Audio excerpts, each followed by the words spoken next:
ರೇಣುಕಾಸ್ವಾಮಿ ಹತ್ಯೆ ಆರೋಪಿ ಪವಿತ್ರ ಗೌಡ ಮನೆಯಲ್ಲಿ ಮಹಜರು ಮುಂದುವರೆದಿದೆ. ಕೊಲೆ ದಿನ ಪವಿತ್ರ ಧರಿಸಿದಂತಹ ಬಟ್ಟೆ ಚಪ್ಪಲಿಗಾಗಿ ಕಾಕಿ ಶೋಧ ಕಾರ್ಯವನ್ನ ನಡೆಸಿದೆ.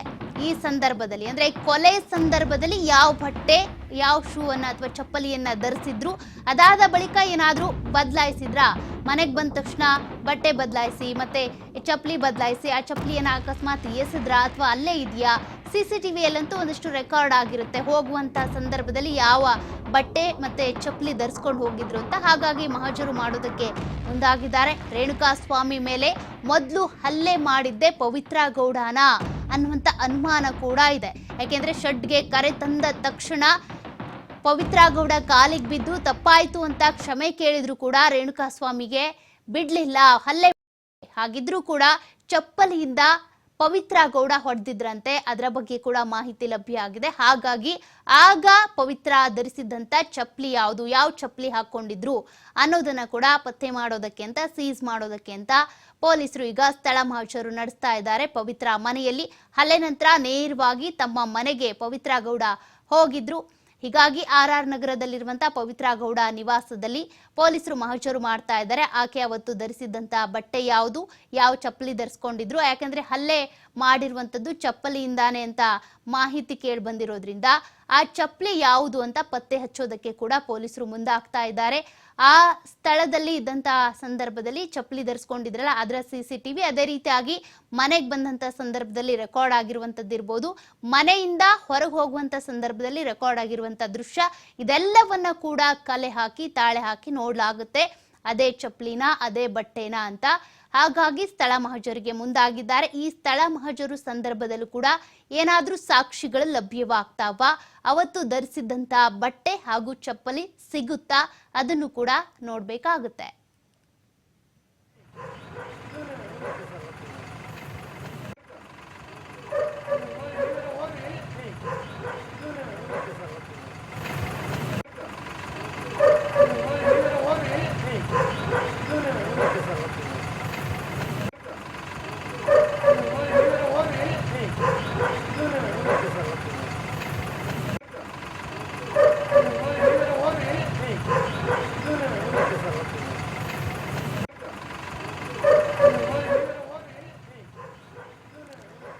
ಈಗಾಗಲೇ ರೇಣುಕಾಸ್ವಾಮಿ ಕೊಲೆ ಕೇಸ್ಗೆ ಸಂಬಂಧಪಟ್ಟಂತೆ ಶೆಡ್ ಇರ್ಬೋದು, ಅದೇ ರೀತಿಯಾಗಿ ಚಿತ್ರದುರ್ಗದಲ್ಲಿ ಆತನ್ನ ಕಿಡ್ನಾಪ್ ಮಾಡಿರುವಂತ ಜಾಗ ಇರ್ಬೋದು, ಇತ್ತ ಆರೋಪಿಗಳ ನಂದೀಶ್ ದೀಪಕ್ ಮನೆ ಇರ್ಬೋದು, ಮತ್ತೆ A2 ಆರೋಪಿ ಆಗಿರುವಂತಹ ದರ್ಶನ್ ಮನೆ ಇರ್ಬೋದು, ಇತ್ತ ಪವಿತ್ರ ಗೌಡ A1 ಆರೋಪಿ ಆಗಿರುವಂತ ಪವಿತ್ರ ಗೌಡ ಮನೆಗೂ ಸಂಬಂಧಪಟ್ಟಂತೆ ಸ್ಥಳ ಮಹಜರು ಮಾಡೋದಕ್ಕೆ ಅಂತ ಪೊಲೀಸರು ಈಗಾಗಲೇ ಎಲ್ಲ ಸಿದ್ಧತೆಯನ್ನ ಮಾಡಿಕೊಂಡು ಪವಿತ್ರ ಮನೆಗೆ ಕೂಡ ತೆರಳಿದ್ದಾರೆ.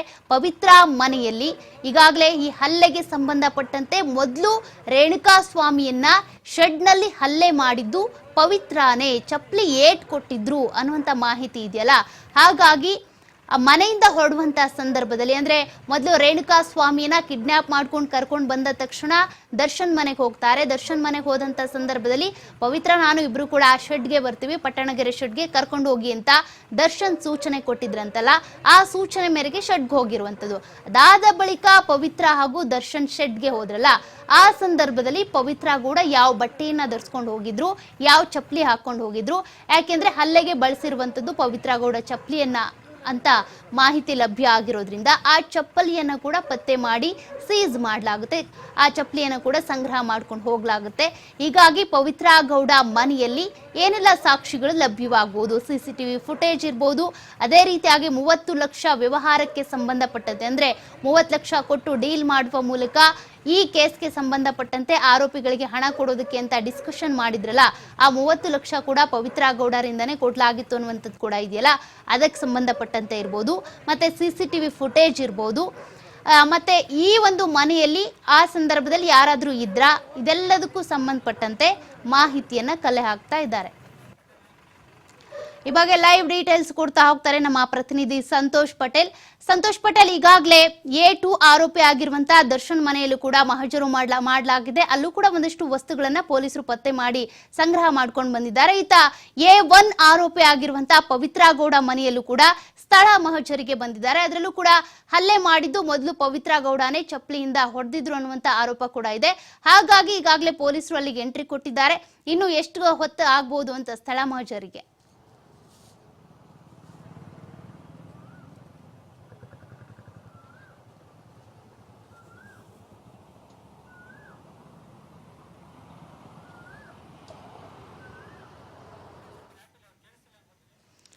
ಸಂಪರ್ಕ ಮತ್ತೆ ಸಾಧ್ಯ ಮಾಡ್ತೀವಿ.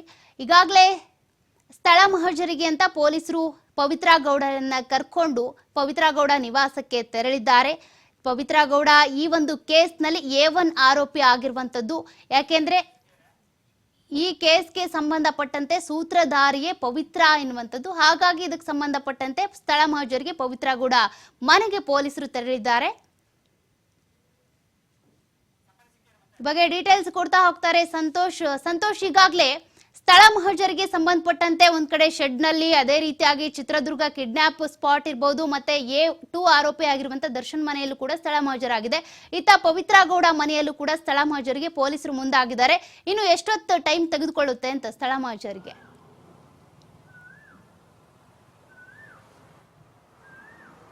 ಸೌಖ್ಯ, ಅದು ತನಿಖಾಧಿಕಾರಿಯ ವಿವೇಚನೆ ಬಿಟ್ಟಿದ್ದು. ಅವರು ಎಷ್ಟೊತ್ತು ಬೇಕಾದ್ರೂ ಮಾಡುವುದು ಡಿಪೆಂಡ್ಸ್. ಅವ್ರಿಗೆ ಕಲೆ ಹಾಕಿರುವಂಥ ಸಾಕ್ಷ್ಯಾಧಾರಗಳ ಆಧಾರದ ಮೇಲೆ ಅವರು ಮಹಜರನ್ನು ಮಾಡಬೇಕಾಗುತ್ತೆ. ಕೇಸ್ನ ಯಾವ ರೀತಿಯಾಗಿ ಇನ್ವೆಸ್ಟಿಗೇಷನ್ ಮಾಡ್ಕೊಂಡು ಬಂದಿರ್ತಾರೆ ಅದ್ರ ಮೇಲೆ ಅವರು ಒಂದು ತನಿಖೆಯನ್ನು ಮಹಜರನ್ನು ಮಾಡ್ತಾ ಹೋಗ್ತಾರೆ. ಸೊ ಅಂದರೆ ಇಡೀ ಪ್ರಕರಣದಲ್ಲಿ ಯಾರ್ಯಾರು ಆ ಮನೆಗೆ ಹೋಗಿದ್ರು, ಏನೆಲ್ಲ ಆಯಿತು, ಅಲ್ಲಿ ಯಾವ ರೀತಿಯಾಗಿ ಪ್ಲಾನ್ಗಳನ್ನ ಮಾಡಲಾಯಿತು, ಇವೆಲ್ಲವನ್ನು ಕೂಡ ತನಿಖಾಧಿಕಾರಿ ಮಾಹಿತಿಯನ್ನು ಕಲೆ ಹಾಕ್ತಾರೆ. ಅದನ್ನು ಆಧಾರವಿಟ್ಕೊಂಡು ಸಿಕ್ಕಿದಂಥ ಸಾಕ್ಷ್ಯಾಧಾರಗಳು ಇವೆಲ್ಲವನ್ನು ಇಟ್ಕೊಂಡು ಇಲ್ಲಿ ಆರೋಪಿಗಳು ನೀಡಿದಂಥ ಹೇಳಿಕೆ, ಅಂದರೆ ಈಗ ಪವಿತ್ರ ಗೌಡಳನ್ನು ತನಿಖೆ ಮಾಡುವಂಥ ಸಂದರ್ಭದಲ್ಲಿ, ವಿಚಾರಣೆ ಮಾಡುವಂಥ ಸಂದರ್ಭದಲ್ಲಿ, ತನಿಖೆ ಮಾಡುವಾಗ ಸಿಕ್ಕ ಸಾಕ್ಷ್ಯಾಧಾರಗಳು, ವಿಚಾರಣೆ ಮಾಡುವಂಥ ಸಂದರ್ಭದಲ್ಲಿ ನೀಡಿದಂಥ ಹೇಳಿಕೆಗಳನ್ನು ಆಧಾರವಾಗಿ ಇಟ್ಕೊಂಡು ಒಂದು ಮಹಜರನ್ನು ಮಾಡಬೇಕಾಗುತ್ತೆ. ಸೊ ಅಂದರೆ ಇಡೀ ಘಟನೆ ಆದ ದಿನ ಆಕೆ ಕೂಡ ಮನೆಯಿಂದ ಸ್ಪಾಟ್ಗೆ ಬಂದಿದ್ಲು. ಏನು ರೇಣುಕಾಸ್ವಾಮಿಯ ಹತ್ಯೆ ಆಗುತ್ತೆ ಅಲ್ಲಿಗೆ ಆಕೆ ಕೂಡ ಬಂದಿಲ್ಲ. ಅದಾದ ನಂತರ ಪುನಃ ಮನೆಗೆ ಹೋಗಿದ್ಲು. ಆ ಸಂದರ್ಭದಲ್ಲಿ ಪವನ್ ಇರ್ಬೋದು, ದೇವರಾಜ್ ಇರ್ಬೋದು, ಇನ್ನು ಕೆಲವರು ಇದ್ರು ಅನ್ನೋ ಮಾಹಿತಿ ಪೊಲೀಸರ ತನಿಖೆಯಲ್ಲಿ ಗೊತ್ತಾಗಿರುವಂಥದ್ದು. ಮತ್ತು ಅದಕ್ಕೆ ಸೂಕ್ತವಾದ ಸಾಕ್ಷ್ಯಾಧಾರಗಳು ಬೇಕಾಗುತ್ತೆ, ಅದನ್ನು ಕಲೆ ಹಾಕ್ತಾ ಇರುವಂಥದ್ದು. ಏನು ನಾವು CDR ಅಂತ ಹೇಳ್ತೀವಿ, ಟವರ್ ಲೊಕೇಶನ್ಗಳನ್ನ ಡಂಪ್ ಮಾಡಿದಂಥ ಸಂದರ್ಭದಲ್ಲಿ ಎಲ್ಲರೂ ಕೂಡ ಒಂದೇ ಕಡೆ ಇರುವಂಥದ್ದು. ಅಂದರೆ ಪವಿತ್ರ ಗೌಡರ ಜೊತೆ ಯಾರ್ಯಾರೆಲ್ಲ ಆಪ್ತರ ಇದ್ರು ಅವರು ಮತ್ತು ಅದರ ಜೊತೆಗೆ CC ಕ್ಯಾಮ್ರಾಗಳಲ್ಲಿ ಪತ್ತೆಯಾಗಿರುವಂಥ ದೃಶ್ಯಗಳೇನಿತ್ತು, ಸೊ ಅವೆಲ್ಲವನ್ನು ಆಧಾರವಾಗಿ ಇಟ್ಕೊಂಡು ಒಬ್ಬರಿಗೊಬ್ಬರು ಇಂಟರ್ ಲಿಂಕ್ಗಳು ಯಾವ ರೀತಿ ಆಗಿದ್ದಾರೆ, ಯಾರ್ಯಾರು ಸಂಪರ್ಕದಲ್ಲಿದ್ರು, ಘಟನೆ ಆಗುವ ಮುಂಚೆ ಎಲ್ಲ ಎಲ್ಲಿ ಸೇರಿದ್ರು, ಇನ್ಸಿಡೆಂಟ್ ಆದಮೇಲೆ ಎಲ್ಲಿ ಸೇರಿದ್ರು, ಯಾರು ಯಾರಿಗೆ ಫೋನ್ ಮಾಡಿದ್ರು, ಈಗ ಹಲವು ಆಯಾಮದಲ್ಲಿ ಟೆಕ್ನಿಕಲ್ ಆಗಿ ಪೊಲೀಸರು ತನಿಖೆಯನ್ನು ನಡೆಸ್ತಾ ಇರ್ತಾರೆ. ತನಿಖೆಯನ್ನು ನಡೆಸುವಂಥ ಸಂದರ್ಭದಲ್ಲಿ ಸಿಕ್ಕಂಥ ಸಾಕ್ಷ್ಯಾಧಾರಗಳನ್ನು ಇಟ್ಕೊಂಡು ಮಹಜರಾಗ್ತಾ ಇರುವಂಥದ್ದು. ಪವಿತ್ರ ಗೌಡಳ ಮನೆಯಲ್ಲಿ ಇವತ್ತು ಮಹಜರು ಮಾಡ್ತಾ ಇರುವ ಹಿನ್ನೆಲೆ ಅವತ್ತು ಅವ್ರ ಮನೆಗೆ ಯಾರ್ಯಾರು ಹೋಗಿದ್ರು, ಅಂದರೆ ಪವಿತ್ರ ಗೌಡರನ್ನು ಹೊರತುಪಡಿಸಿ ಇನ್ಯಾರೆಲ್ಲ ಅಲ್ಲಿ ಇದ್ರು ಅನ್ನೋದೊಂದು, ಮತ್ತು ಹಣಕಾಸಿನ ವ್ಯವಹಾರ ನಡೆದಿತ್ತು, ಅದಕ್ಕೇನಾದರೂ ಆಕೆ ಮನೆಯಿಂದ ಹಣಕಾಸನ್ನು ತಂದಿರ್ಬೋದು ಅನ್ನೋ ಅನುಮಾನಗಳಿದೆ. ಅದರ ಜೊತೆಗೆ ಆಕೆ ಅವಳು ಶೆಡ್ಗೆ ಬಂದೋದಂತ ನಂತರ CC ಕ್ಯಾಮ್ರಾದಲ್ಲಿ ಸರಿಯಾಗಿದ್ದ ದೃಶ್ಯಗಳನ್ನ ಆಧಾರವಿಟ್ಕೊಂಡು ಆಕೆ ಧರಿಸ್ಕೊಂಡಿದ್ದಂಥ ಡ್ರೆಸ್ ಇರ್ಬೋದು, ಸ್ಯಾಂಡಲ್ಸ್ ಇರ್ಬೋದು, ಏನೆಲ್ಲ ಜೊತೆಗೆ ಇಟ್ಕೊಂಡು ಬಂದಿದ್ರು, ಮೊಬೈಲ್ಸ್ಗಳಿರ್ಬೋದು, ಇವೆಲ್ಲವನ್ನು ಕೂಡ CC ಕ್ಯಾಮ್ರಾದಲ್ಲಿ ರೆಕಗ್ನೈಸ್ ಮಾಡಿದ್ರೆ ಅದನ್ನು ಇಟ್ಕೊಂಡು ಅದಕ್ಕೆ ಬೇಕಾಗಿರುವ ಸಾಕ್ಷ್ಯಾಧಾರಗಳು ಅದೇ ಆಗಿರುತ್ತೆ. ಯಾಕಂತೇಳಿದರೆ ಇವತ್ತು ಯಾವುದೋ ಡ್ರೆಸ್ನಲ್ಲಿರುವಂತಹ ದೃಶ್ಯಾವಳಿಗಳನ್ನು ಇಲ್ಲಾಂದರೆ ಫೋಟೋವನ್ನು ನಾನು ಹೋಗೇ ಇರಲಿಲ್ಲ, ಅವತ್ತು ನನ್ನ ಡ್ರೆಸ್ಸೇ ಇಲ್ಲ, ಆ ಥರದ್ದು ನನ್ನ ಹತ್ರ ಡ್ರೆಸ್ಸೇ ಇರಲಿಲ್ಲ ಅಂತ ಅವರು ಮುಂದಿನ ದಿನಗಳಲ್ಲಿ ಹೇಳ್ಕೋಬೋದು. ಸೊ ಆ ಕಾರಣಕ್ಕಾಗಿ CC ಕ್ಯಾಮ್ರಾ ದೃಶ್ಯಾವಳಿಗಳು ನೋಡಿದ ಸಂದರ್ಭದಲ್ಲಿ ಆಕೆ ಯಾವ ಡ್ರೆಸ್ಸನ್ನು ಹಾಕಿದ್ಲು, ಯಾವ ಸ್ಯಾಂಡಲ್ಸನ್ನು ಹಾಕಿದ್ಲು, ಅವತ್ತು ಅದನ್ನೇ ಹಾಕೊಂಡು ಹೋಗಿದ್ದು. ಆಕೆಯ ಮನೆಯಲ್ಲಿ ಅದು ಇದೆಯಾ ಇಲ್ವಾ ಅಂತೇಳಿ ಪರಿಶೀಲನೆ ಮಾಡ್ತಾರೆ. ಇಲ್ಲ ವಿಚಾರಣೆ ಸಂದರ್ಭದಲ್ಲಿ ಆಕೆಯನ್ನು ಮುಂದೆ CC ಕ್ಯಾಮ್ರಾ ಇಟ್ಟು ವಿಚಾರಣೆ ಮಾಡಿದಾಗ ಆಕೆ ಅದನ್ನು ತಪ್ಪು ಒಪ್ಕೊಂಡಿರ್ತಾಳೆ. ಸೊ ಅದರ ವಸ್ತುಗಳನ್ನ ರಿಕವರಿ ಮಾಡಬೇಕಾಗುತ್ತೆ. ಬಟ್ಟೆಗಳಿರ್ಬೋದು, ಸ್ಯಾಂಡಲ್ಸ್ ಇರ್ಬೋದು, ಫೋನ್ಗಳಿರ್ಬೋದು, ಅದರ ಜೊತೆಗೆ ಹಣಕಾಸಿನ ವ್ಯವಹಾರ ಆಗಿದ್ರೆ ಅದನ್ನು ಕೂಡ ರಿಕವರಿಯನ್ನು ಮಾಡಬೇಕಾಗುತ್ತೆ. ಅದಷ್ಟೇ ಅಲ್ಲದೆ ಆಕೆಯ ಮನೆಯಲ್ಲಿ CC ಕ್ಯಾಮ್ರಾ ಇದ್ರೆ, ಇಲ್ಲ ಆಕೆಯ ಅಕ್ಕಪಕ್ಕದಲ್ಲಿರುವಂಥ CC ಕ್ಯಾಮ್ರಾಗಳನ್ನು ಚೆಕ್ ಮಾಡೋದ್ರ ಸಂದರ್ಭದಲ್ಲಿ ಅವರ ಮನೆಗೆ ಬಂದೋಗಿರುವಂಥ ವೆಹಿಕಲ್ಸ್ಗಳಿರ್ಬೋದು, ಇತರ ಇರ್ಬೋದು, ಯಾರೆಲ್ಲ ಬಂದಿದ್ರು ಅನ್ನೋದ್ರ ಬಗ್ಗೆ ಪೊಲೀಸರು ತನಿಖೆಯನ್ನು ಮಾಡಿರ್ತಾರೆ. ಈ ಸಂಬಂಧ ಇವತ್ತು ಮಹಜರನ್ನು ಮಾಡ್ತಾ ಇರುವಂಥದ್ದು. ಅದರ ಜೊತೆಗೆ ಶೆಡ್ ಕೂಡ ಈಗಾಗಲೇ ಇತರ ಆರೋಪಿಗಳನ್ನು ಕರ್ಕೊಂಡು ಹೋಗಿರುವಂಥದ್ದು.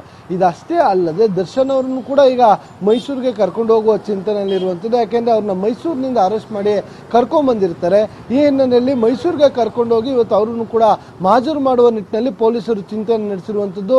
ಒಂದು ಕಡೆ ಅಭಿಮಾನಿಗಳು, ಇನ್ನೊಂದು ಕಡೆ ಭದ್ರತೆ, ಎರಡೂ ಪ್ರಶ್ನೆ ಇರುತ್ತೆ ಪೊಲೀಸರಿಗೆ. ಹೀಗಾಗಿ ಇವತ್ತು ಸಂಜೆ ಹೋಗ್ತಾರಾ ನಾಳೆ ಹೋಗ್ತಾರ ಅನ್ನೋದನ್ನ ನಾವು ಕಾಯ್ದು ನೋಡ್ಬೇಕಾಗುತ್ತೆ. ಸೌಖ್ಯ ಸಂತೋಷ್, ಇನ್ನೊಂದೇನಂತಂದ್ರೆ ಈ ಕೊಲೆ ಕೇಸ್ ಆದ ಬಳಿಕ ಅನೇಕ ಸಾಕ್ಷಿಗಳನ್ನ ನಾಶ ಮಾಡೋದಕ್ಕೆ ಅಂತ ಕೂಡ ಆರೋಪಿಗಳು ಪ್ರಯತ್ನ ಪಟ್ಟಿದ್ರು. ಒಂದು ಈ ಕಾರ್ ಮೇಲೆ ಇದ್ದಂತಹ ಫೋಟೋ ಇರ್ಬೋದು, ಮತ್ತೆ ಡಿ ಬಾಸ್ ಅನ್ನುವಂಥ ಅಕ್ಷರಗಳನ್ನ ಕೂಡ ರಿಮೂವ್ ಮಾಡಿದ್ರು. ಅದೇ ರೀತಿಯಾಗಿ ಈಗ ಪವಿತ್ರ ಮನೆ ಮಹಜರಿಗೆ ಸಂಬಂಧಪಟ್ಟಂತೆ ನೋಡೋದಾದ್ರೆ ಅಲ್ಲೊಂದು CCTV ಕೂಡ ಕಾಣಿಸ್ತಾ ಇದೆ. ಆ CCTV ಕಂಡೀಷನ್ ಅಲ್ಲಿ ಇದೆಯಾ ಅಥವಾ ಏನಾದರೂ ಸಾಕ್ಷಿ ನಾಶ ಮಾಡೋದಕ್ಕೆ ಅಂತ ಪ್ರಯತ್ನ ಪಟ್ಟರು ಅನ್ನುವಂಥ ಮಾಹಿತಿ ಏನಾದರೂ ಸಿಗ್ತಾ ಇದೆಯಾ?